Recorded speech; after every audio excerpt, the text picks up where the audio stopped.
like a Hellcat. Hey guys, welcome back to Future Medic, and in today's video we will be talking about possible neck and C-spine and neck and head injuries. But before I get into today's video, please do me a favor, subscribe, turn on post notifications, leave a like, leave a comment. So for today's video, I really want to touch base on the seriousness of head injuries. So with this being said, a lot of head and neck and C-spine injuries happen either towards car crashes or possible fire injuries, or someone's fallen and they can't get up.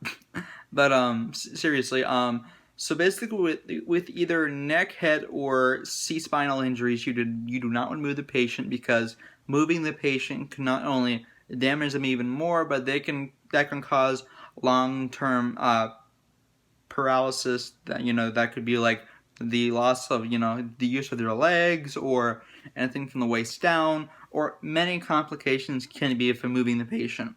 So your best objective is to keep the patient still. Keeping the patient still will not only possibly save their mobility to walk, but make sure that they can walk after the injury, and also make sure that EMS has a better patient to work with, because they don't want to work with a patient that can't sit still, or that can't take the pain. But obviously, if it's like if the person's unconscious, they're not going to be feeling pain. But if they're conscious, they're going to be feeling some pain.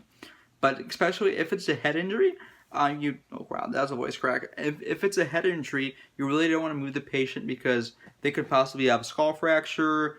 They could be hemorrhaging in the brain.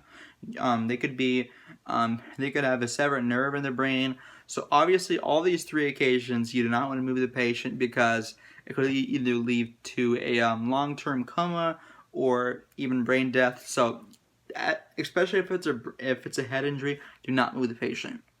Now, if it's a neck injury, again, don't move the patient, because that's connected to the head. And say if you break your neck or something like that, now that's actually connected to a part of the C-spine. So if you move this by accident and somehow damage your C-spine, you might, may not be able to walk anymore, or have like a portion of your body paralyzed. So, especially that's why C collars are used to make sure your neck and head is stabilized. And finally, your C-spine. That's what keeps you. That's what helps you walk, because see, the ribs in your stomach kind of helps with the back of that back of your C-spine. Stay straight. Because if you're bending like left and right, your spine is going to be moving left and right also. So now, if you crack that, you're paralyzed. So your main objective in keeping people stabilized is to keep people stabilized. You want to make sure that they're not moving, and make sure that then they're not trying to get up or walk away. Keep them still until EMS gets there. Thank you guys for watching this video. It's been Future Medic. Please do me a favor, subscribe if you like this video. Please do me a favor and like this video. Please leave a comment if you like this video.